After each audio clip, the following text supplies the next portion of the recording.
Well, every preacher does things differently. Some are schooled and trained to do things. Some kind of develop a system that works for them or works for the church or the congregation or whatever.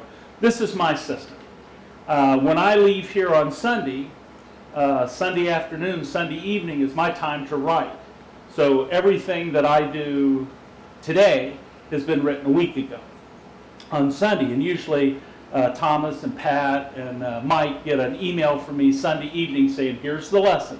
Put the lesson together. I put the PowerPoint together. Everything's kind of done, and it's all shot to them because now with Carrie gone, Pat's back doing the worship. Missed this week because I get the lesson out because my system broke down. So anyway, that's what I do. Then I go to work Monday, Tuesday, Wednesday, Thursday, Friday, and then Saturday is usually my day to go back into sermon mode. And a lot of times I'll open up the messages and I'll go like, because it's been a week since I've seen it, so it's kind of all new and fresh to me again. Every once in a while, on Saturday, my paying gig hits hard. And I got hit hard last night. Up twice at 3 o'clock was my one call I had. The other one, I just got here, just sat down to prepare my lesson this morning. You got the next call was back out again. Just got back about 15 minutes ago. So anyway, I tell you all that because I'm not ready. I'm not prepared, but my plan fell apart, and it had to happen. We've been here, is it 4 years now? We're in our fourth year, starting our fourth year. So, as a matter of fact, I was with my boss this morning, one of my bosses, and she said, what do they do at church if you're not there? And I go like, oh, they'll just drink coffee and eat donuts and kind of hang out, I guess. It's never happened, but I said, I'll get there, but I don't know what's going to happen. Anyway, I'm here, but I wanted you to know why that, in case you go home tonight. Brad, God has got this. Yes, I know. There you go. Well, we're glad you're here. And I hope you had a good week. For the umpteenth time, Mrs. Youngston came to her pastor and said, I'm so scared. Joe has told me that he'll kill me if I go back to your church again. Now, the pastor said to her, yes, Mrs. Youngston, I know, I understand. We'll continue to pray for you. Have faith. The Lord will watch over you. And she says, yes, I know. He has kept me safe so far. It's just that... And the pastor kind of stepped in and said, it's what? What's going on here? He says, well, this time, he said, if I keep going to your church, he'll kill you. So the pastor says to her, you know, big churches are a good thing. Southland is taking new members all the time. It might be a good chance for you to go and try a different church. That's what faith is all about, is facing bad things and going, you know, this isn't going to work out, or trusting that the Lord is in control of everything. Well, there's two lessons that I want you to take away from today's lessons. One of them is living by faith means that you can trust nothing in this world. You can trust nothing in this world. And I'll give you some examples of things that we tend to trust as people, and I'll prove to you that you can't rely on that. Now, what's the number one thing we count on as people, especially in America? Money. Money is our God a lot of times. You know, we want that money. We want the big house. We want the nice cars. We want the finest clothes. We want all of those things that money can get us. But 1 Timothy 6:17 says this, to those of you, if any of you have any money, it says, instruct those who are rich in this present world not to be conceited or to fix their hope on the uncertainty of riches, but on God, who richly supplies all the things that we enjoy. In other words, he's saying if you think money is the answer, if you have it and you think you've achieved everything that you need, or you're going through life thinking, I got to get more of this, I got to get more of this, don't put your eyes on that, because there's uncertainty even in riches. But what you should do is focus on God, who supplies richly all of the supplies that you need. Now, in this lesson, it doesn't say anything like, don't plan. Don't worry about money. Don't have investments. Don't plan for retirement. Don't make good investments. That's not what it's saying at all. What it's saying is, how do we approach God with our money? Do we say things like, Lord, I've worked really hard and I've amassed this little nest egg. Please don't make me have to get into that, because I'm hanging on to that for a new bass boat, or I'm hanging on to that for a college education for the kids, or I'm hanging on to that for something more. Money is the goal here, not you. Because if we say that, what we're saying essentially is money is our God, and money is not our God. But by grabbing a hold of it and holding on to it tight and acting as if we earned it, it's our money, we did this on our own resources, what we're saying is that we've done everything on our own power, we've done everything on our own strength, and what we're doing there is sinning, because we're not giving any glory to God at all for that. We're not giving Him any credit for it. It's all about us, and now we're the God and not money. But what we should say, and our attitude should be, is, Lord, you have blessed me beyond what I deserve and what I should have, far more than I should have. You are the source of everything that I have. And since you have given this to me, how can I best use it to serve you? And sometimes the Lord will say, set money aside for retirement. Take care of your children's education. But that's not the goal. The goal is honoring God and how you live your life. Another example of things that we want to hold on to in this world is we want to hold on to health. Ken's been going through some things yesterday. He got kind of a rough diagnosis from a doctor this week. Health. Luke 12 talks about Jesus talking about the rich fool. He just had this huge harvest, had a lot of crops come in, and he's really kind of wallowing on the fat side of life. So this is what he says to himself. He says, and so I will say to my soul, soul, you have many goods laid up for many years to come. So take it easy. I've earned this. I've done this. I've grown this crop. I've worked hard. Now, take it easy. Eat, drink, be merry. Kind of party things out and don't worry about what you've got. But God will say to him, you fool, this very night your soul is required of you, and now you will own what you have prepared. So God's telling him, he says, don't put all your confidence in your money, because your money might come away from you. You might lose your life this very night. A lot of times we think about this parable about money, that it's all about money. And that is one of the points. But Jesus is also emphasizing here that we have no control over our health. Most of you here this morning have had personal stories. You've seen things in your own life where someone is going along, living along well, doing very well in life, and then all of a sudden something happens and their life is gone, their health is gone in a flash. And it can happen in an instant. We had a service this week for a lady that was 58 years old. Went in for a minor surgery, nicked an artery, bled out and died on the table. Family wasn't prepared for it. When she went in for surgery, they went out to lunch. They're going to come back and pick her up later. She died right there. We never know what can happen.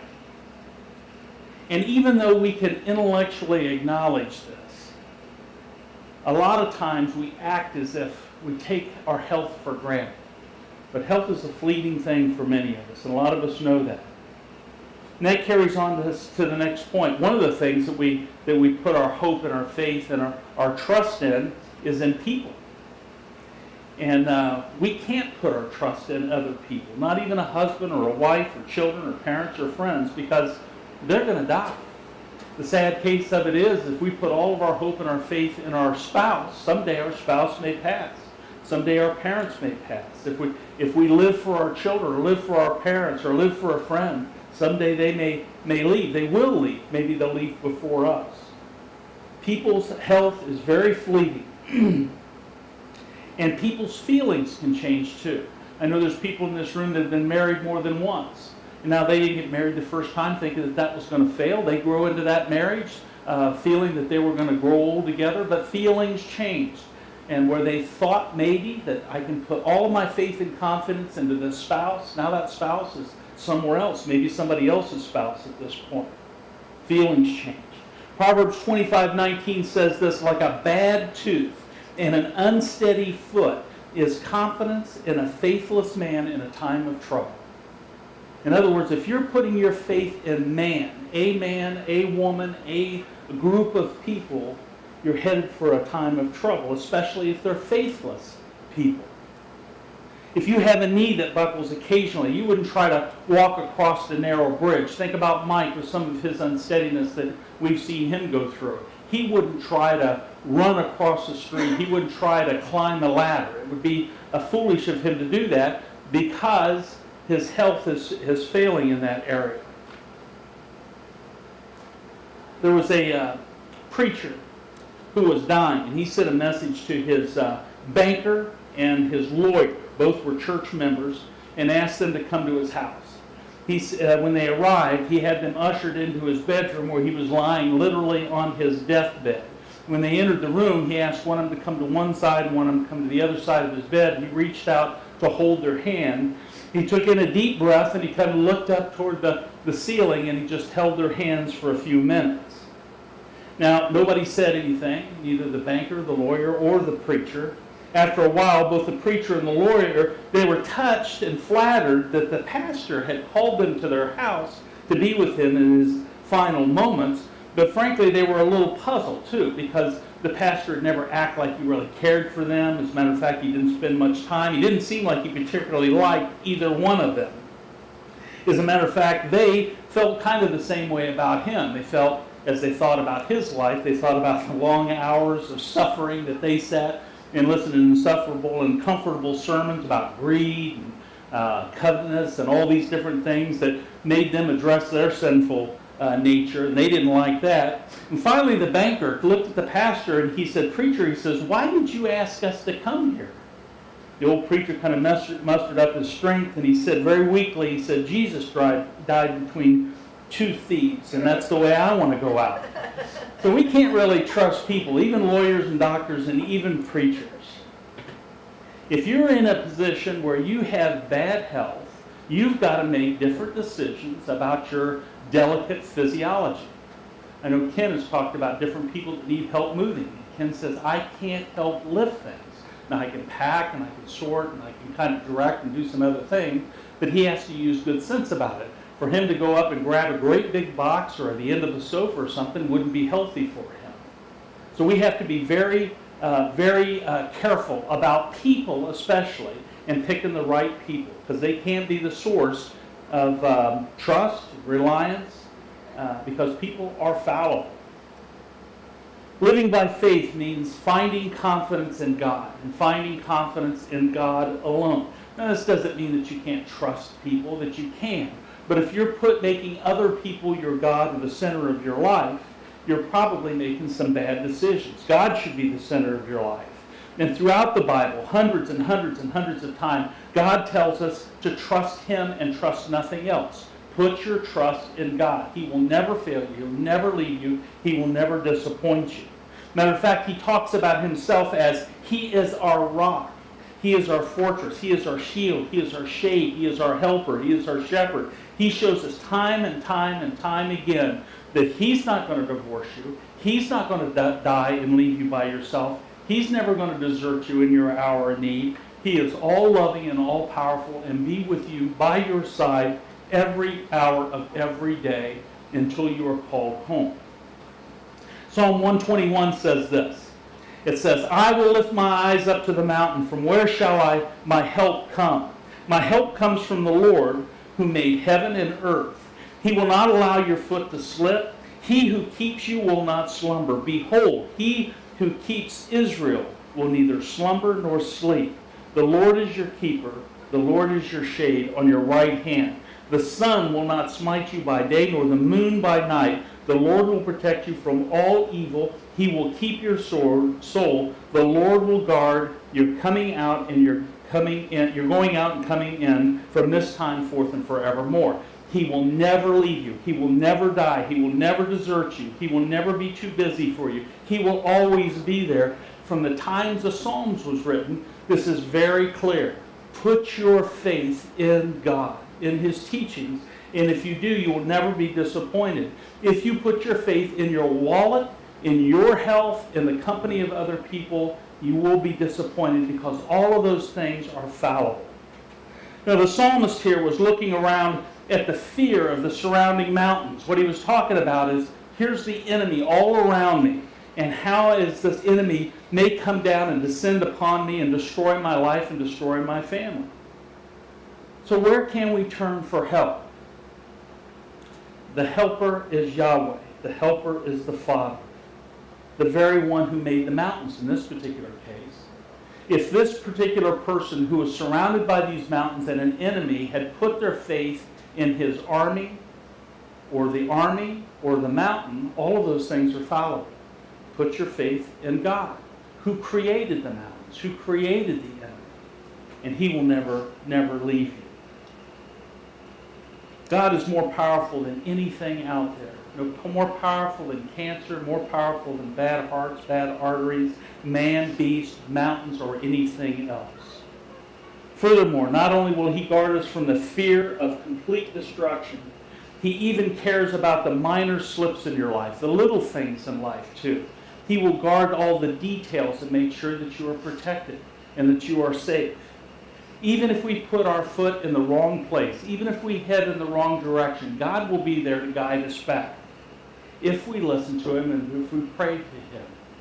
I'm finding it at this particular stage in life that prayer is just so important. And I apologize to the Lord for not being more prayerful in things, because I am amazed at how in the evening or at 4:30 in the morning when I wake up every morning, I don't know why, I wish I did, but at 4:30 in the morning, I think the Lord nudges me and says, get up, we need to talk. And I go through my day, all my concerns, all my worries about people, about things, about companies, about events, about equipment, all these concerns that I have. And God is always there to remind me, I'm in charge of all this.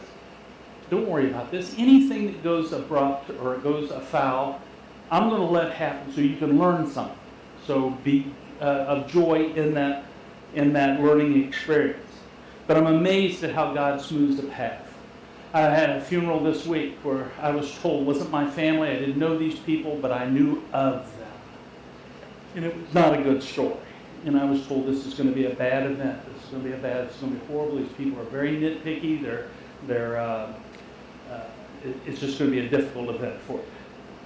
I prayed about it for 2 days. Lord, get me through this. I can't do this by myself. I don't have the temperament for it anymore, frankly.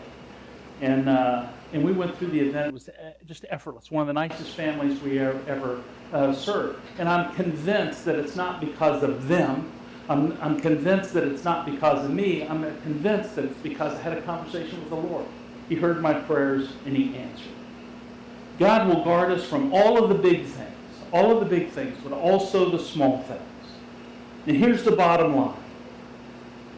With God as our confidence, we are free to live lives of faith. That is, lives of obedience as we follow him. That's what we need to do. We are free. We all want freedom, and this is the greatest freedom of them all, and that is knowing that nothing that we do can separate us from the love of God. No matter what happens, our love for him and his love for ours is the most powerful thing that we have going for us. And freedom for what? Not freedom from complacency or laziness.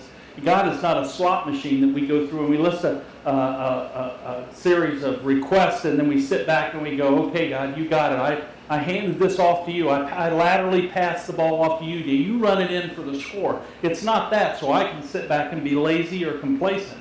That's not what it's about. We run together, not he runs and I don't. And it's not freedom from difficult tasks, because you will have difficult tasks in your life. There's going to be things that come into your life that are going to be difficult for you to deal with. In this room alone, Dennis lost mother and father both. Since we opened this church, I lost my mother. Pat lost her mother. Anna lost her husband. Jennifer lost mother and father both. Thomas's brother. We can go around this room over and over and over again about the difficult things that happen. It's not about avoiding bumps in life. It's not about that at all. It's not about avoiding difficulties and trials. Jesus promises us that we will have persecutions and that there will be tribulations in our lives. But we have the freedom to put our focus on God wherever he may lead us. And it's a freedom to step out in faith. And that's what it's about so much. You never find out how much faith you have until you go through those tough times. And it's also a freedom to fail. Because sometimes when we go through those difficult times, we don't make good decisions. We get angry about something. I always tell people, they'll say, like, I'm not in very good terms with God right now. I said, you talking to him? And I said, yeah, but you probably wouldn't like the way I talk to him. I said, no, I do. You're talking to him. That's okay. He's got big shoulders. He can handle it. Strike out. Raise your fist. You got a problem with him, talk to him about it. It's the people that say, I'm not talking to him. That's the ones that are in trouble. So where is our confidence? Where do we put our trust and where do we put our faith? Is it in our finances? Is it the assets that we had? Pat and I at one time had some money. We don't anymore, but we did. If we'd have put all of our confidence in that, where would we be today? Right where we're at, but miserable. Money can disappear overnight. Stock market crashed in 2009. Pow, went crazy. Some of you that stayed in and moved money around and stuff right now are feeling pretty good because the stock market's really going really well. Do you think it's going to continue that trend forever? It's going to crash again. Right now we got a new president and the people with money are very hopeful about that, so yahoo. But it's not forever. Don't put your faith in that. What about your wife, your husband, your parents, your friends? You know, some of those fail. Some of those relationships fail. Death comes in. There's mental illness that hits in. My mother, who I'm confident loved me at one point, as she went through dementia, turned on me, said horrible things to me. If I'd have put all of my faith in her, if I'd have put all my comfort in her, if I'd have put all of my energy into her, it would have been a very dark time, or a much worse time than it was. People die. People leave us. We put all of our confidence and all of our faith into people, we're going to end up in trouble. So is he going to put it in your strength? Thomas and I were talking a little while ago. I turned 65 a few months ago. You're supposed to go, I can't believe that.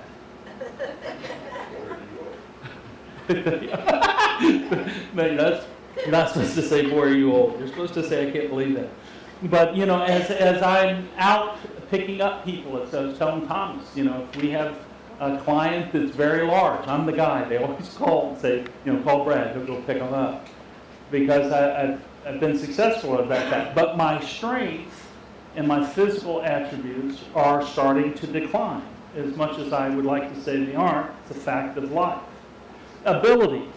If you were a baseball player, if you put all of your confidence into baseball because you are a great pitcher, do you think that's going to last forever? Absolutely not. What about your wits, the quickness of your mind, your sense of humor, all those things? If you put your confidence in that, that will get you through life. They will fail. What about your self-assurance? How many people? Matter of fact, there was a thing I heard about in the news that in some of the larger cities, they were putting paper over all mirrors in public restrooms. And it was called the day of, anybody else hear about that? It was called the day of self-image.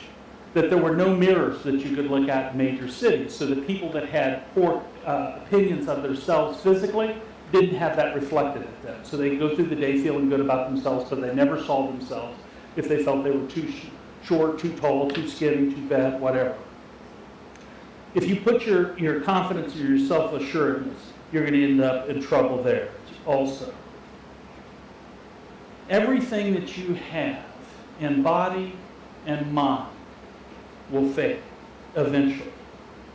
When trials come, you'll probably find that you're not as strong as you thought you were, you're not as bright as you thought you were, you're not as self-assured as you thought you were. True confidence in this world comes only through God. Comes only through God. If you're putting it into anything else, you're in trouble. God alone is our rock and our salvation. He alone will never leave us, nor will He ever forsake us. He alone frees us from the need to watch out for ourselves and the perceived need to harm others to protect ourselves. And in Him alone will you find that life that is truly life for you. Well, Heavenly Father, I thank you. I thank you for the hope that we have through our relationship with you. And God, as we are in this world and have, most of us have one foot firmly planted in this world, I pray for a revelation in our minds, an awakening in our minds that reminds us, Father, that the money that we have, or the homes that we have, or the clothes that we have, or even the health that we have, the very life that we have, is not of our own resources. It is a gift from you. We belong to you. Our assets are owned by you. We won't take any of them with us. Our health is a gift from you. And Father, for those times that we hold on to this and we think, well, I, Father, forgive us for that. It's you that stand with us and lead us through this life in such a wonderful way. And God, for those times when we go through those difficult times, those challenges in our life, when we feel like you've turned your back on us, forgive us for that. Because that's pain speaking out. That's not knowledge, that's not love, that's not anything other than pain. So Father, remind us, walk with us through those good times. Father, walk with us through those bad times. And Father, for those times that we stumble, brush our knees off like a good father does. Lord, we love you, we praise you, we worship you. In Jesus' name we pray.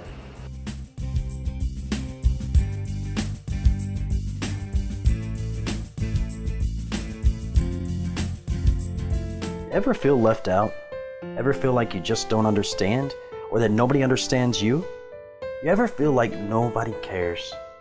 Come climb the mountain. It's nothing like you've ever seen. Our philosophy is simple. Love God, love people. The Mountain Community and Christian Learning Center. It's faith, it's family, and it's friends. Stroll in, grab a donut, some coffee, and grab a seat. Enjoy the company of a warm, welcoming family of Christ followers as we encourage, support, and worship together. No Sunday's best here. Simply come as you are. Come as your own Father would have you. On Sundays, 9 a.m. is Happy Hour Fellowship with a message from Pastor Brad Allred or a guest speaker starting at 10. If you're looking for a church family or simply looking for a change, stop by and visit. We'd love to have you.